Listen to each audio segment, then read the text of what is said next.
Okay. Magandang gabi mga kapatid, kaibigan.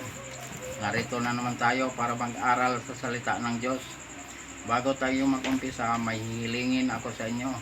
Paki-subscribe, paki-like, paki-share sa aming munting YouTube channel para mapabilis pagpalaganap ang salita ng Diyos sa buong mundo at maipakilala natin ang ating Panginoong Jesucristo, ating Panginoong Tagapagligtas. Paki-subscribe sa aming munting YouTube channel, Marlon Corret YouTube channel, para maipakilala natin ang ating Panginoong Jesucristo, na ating Panginoong Tagapagligtas. Maraming salamat po. Tayo na'y manalangin. Ama naming Diyos nga makapangyarihan sa lahat, salamat po Panginoon sa gabing ito. Narito po kami, Ama, para mag-aral sa iyong salita. Basbasan mo po Panginoon ang lahat ng taga-subaybay at lahat ng tagapakinig nitong mensahe na ito, na sila ay makakilala sa iyo at ikaw ay tanggapin bilang Panginoon at tagapagligtas. Ito ang aming hiling at samudalangin sa pangalan ng aming Panginoong Jesucristo, na aming Panginoong tagapagligtas. Amen. Dito tayo mag-aral mga kapatid kaibigan sa Efeso Kapitulo 2 versikulo 7 hanggang 10. Ito ang sinasabi dito sa 7. Upang kanyang maipakita sa mga panahong darating ang di masukat na kayamanan ng kanyang biyaya sa kagandahang loob sa atin sa pamamagitan ni Kristo Jesus. May ipakita ng Diyos ang iyang biyaya. Ano ang biyaya? Yung kaligtasan. Ipakita ng Diyos sa atin sa panahon nga tayo ay manalig sa Kanya, tayo ay tumanggap sa Kanya bilang Panginoon at tagapagligtas. Sa panahong darating, ipakita ng Diyos ang Kanyang biyaya sa bawat isa sa atin. Anong biyaya? Yung kaligtasan. Yan ang sinasabing biyaya ng Diyos. Kung tayo ay nagkaroon ng buhay na walang hanggan, biyaya ng Diyos yan. Binigyan tayo ng buhay na walang hanggan. 8. Ito ang sinasabi dito sa versikulo 8. Sapagkat sa biyaya kayo'y naligtas sa pamamagitan ng pananampalataya, at ito'y hindi sa pamamagitan ng inyong sarili. Ito'y kaloob ng Diyos, hindi sa ating mga gawa, kundi sa Diyos. Biyaya nga tayo nagkaroon ng buhay na walang hanggan. Binigyan tayo ng biyaya ng Diyos at tayo'y naligtas sa ating pananalig at pagtanggap kay Kristo. Biyaya yan nga tayo'y nagkaroon ng buhay na walang hanggan. Walang nito, walang kasamang mga gawa ito. Nasa pananalig ang kaligtasan. Manalig kay Kristo, tanggapin si Kristo bilang Panginoon at tagapagligtas. Yan ang biyaya ng Diyos. At tayo ay nagkaroon ng kaligtasan. 9. Ito ang sinasabi dito sa versikulo 9. Hindi sa pamamagitan ng mga gawa, upang ang sinuman ay huwag magmalaki. Hindi sa pamamagitan ng gawa. Parang ang tao hindi magmalaki. Anong ibig sabihin nito? Naligtas tayo sa pananalig kay Kristo. Pag tayo ay nananalig kay Kristo, pag tayo ay tumanggap kay Kristo, tayo ay nagkaroon ng buhay na walang hanggan. Ayan. Yan ang ibig sabihin dito, na hindi sa mga gawa ang kaligtasan. Nasa pananalig kay Kristo. Naligtas tayo sa pananalig kay Kristo. Tinanggap natin si Kristo bilang Panginoon at tagapagligtas. Ayan, biyaya yan ng Diyos. Yan ang tinatawag na biyaya. Naligtas tayo sa pananalig at pagtanggap kay Kristo. Ayan, yan ang ibig sabihin. Last verse 10. Ito sinasabi dito sa versikulo 10. Sapagkat tayo'y kanyang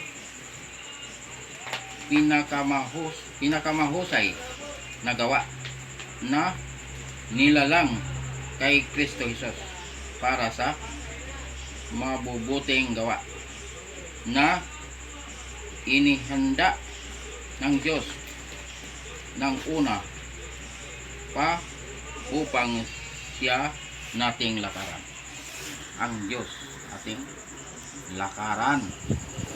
Kumbaga, sumunod tayo sa Diyos, nga tayo gumawa ng mabuti. Ayan. Yan ang ibig sabihin nito. Na ang Diyos ating lakaran. Sumunod tayo sa Kanya. Manalig tayo sa Kanya, tanggapin natin si Kristo bilang Panginoon at Tagapagligtas. Yan ang ibig sabihin dito na ating pinag-aralan. Tayo ay nagkaroon ng buhay na walang hanggan. Basta tayo ay nakakilala kay Kristo, nanalig kay Kristo, at tumanggap kay Kristo, tayo ay may buhay na walang hanggan. Binigyan tayo ng Diyos ng biyaya, ang kaligtasan. Napakahalaga ang kaligtasan. Ito ang pinakamahalaga, ang kaligtasan. Pero ang kayamanan dito sa lupa, maiiwan ito. Pero ang biyaya ng Diyos, ito ang magdala sa atin doon sa kaharian ng langit. Ayan. Basta tayo ay nananalig kay Kristo, so tayo ay tumanggap kay Kristo, tayo ay nagkaroon ng buhay na walang hanggan. Pangalan ay nakasulat sa aklat ng buhay. Yan mga kapatid, kaibigan, ang kahalagahan ng kaligtasan. Mahalaga ang kaligtasan.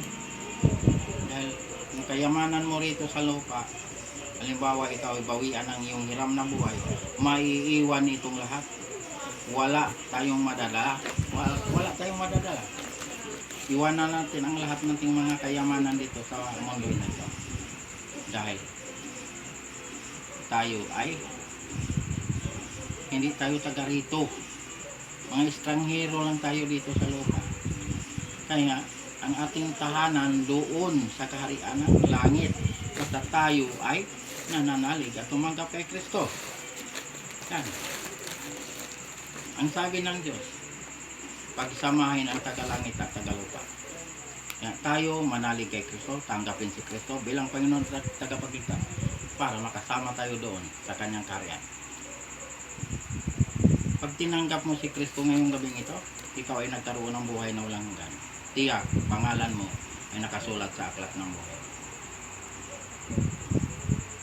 Pagkatapos mong tinanggap ang ating Panginoon, magpabautismo sa pangalan ng Ama, pangalan ng Anak, pangalan ng Espiritu Santo. Yan ang ating gagawin. Dahil ang bautismo ay mahalaga. Paglubog mo sa tubig, namatay ka kasama ni Kristo. Pag ahon mo, nabuhay ka kasama ni Kristo. Kaya ikaw ay bagong nilalang na. Wala na ang dating pagkatao. Ikaw ay bago na. Ikaw ay nakatawid na sa kamatayan tungo sa buhay na walang hanggan. Iyan ang kahalagahan ng bautismo. Buhay ka pa, nakatawid ka na sa kamatayan tungo sa buhay na walang hanggan. Ikaw ay pinanganak sa Espiritu. Ikaw ay nagiging born again. Pag nananatili ka sa laman, mamamatay ka. Dahil ang laman ay mahilig gumawa ng kasalanan. Ang kabayaran ng kasalanan ay kamatayan. Kaya mga kapatid, ganyan kahalaga ang bautismo. Pagkatapos mo na bautismo, sundin ang utos ng Diyos. Huwag natin itakwil ang utos ng Diyos. Huwag natin lapastanganin ang utos ng Diyos. Huwag natin burahin ang utos ng Diyos. Dahil ang sabi ng Diyos sa Juan 14, versikulo 15, kung iniibig ninyo ako, tutuparin ninyo ang aking mga utos. Yan ang sabi ng ating Panginoon. Kaya nga, naglagay ang Diyos ng palatandaan. Nasa utos niya, ginawa niyang palatandaan. ang Sabat, ang ikapitong araw. Ayan ang palatandaan ng Diyos. Na ang sabi ng Diyos, kilala ninyo ako, kilala ko kayo. Ezekiel 20:20. Naglagay ang Diyos ng palatandaan sa kanyang mga hinirang, mga anak, kanyang mga nilalang. Ang Sabat, ginawa niyang palatandaan dahil ang Sabat ay banal na araw. Yan ang ipinagpahinga ng Diyos. Binasbasan, ibinukod para sa Diyos. Bakit ang pahinga ang Diyos? Napagod? Hindi napapagod ang Diyos. Dahil ang Diyos ay makapangyarihan. Kaya sinabi niyang nagpahinga siya para tayo ang kanyang mga nilalang, mga hinirang, mga anak, sumunod sa kanya. Para tayo ay makapasok sa kapahingahan ng Diyos. Yan ang ibig sabihin niyan. Yung nagpahinga, hindi tayo matutulog. Ang ibig sabihin niyan, sambahin natin ang Diyos sa Espiritu at sa katotohanan. Yan ang ibig sabihin niyan. Kaya sa bagong langit, bagong lupa, doon naman talaga tayo pupunta sa bagong langit, bagong lupa na pinaghaharian ng katarungan. Doon tayo pupunta basta tayo ay mga ligtas. Pero pag hindi ligtas, hindi tayo makapunta roon sa bagong langit, bagong lupa na pinaghaharian ng katarungan. Dahil ang mga pangalan lamang ang makapasok doon, ngayon lang ang makapagsamba roon sa bagong langit, bagong lupa. Pero ang mga pangalan na hindi nakasulat sa aklat ng buhay, tiyak ay itatapon sa lawa na po. Ang lawa na po, yun ang pangalawang kamatayan. Yun ang impyerno. Iyan ang paglalagyan ng mga tao na hindi naniniwala, hindi nananalig kay Kristo, hindi tumanggap kay Kristo.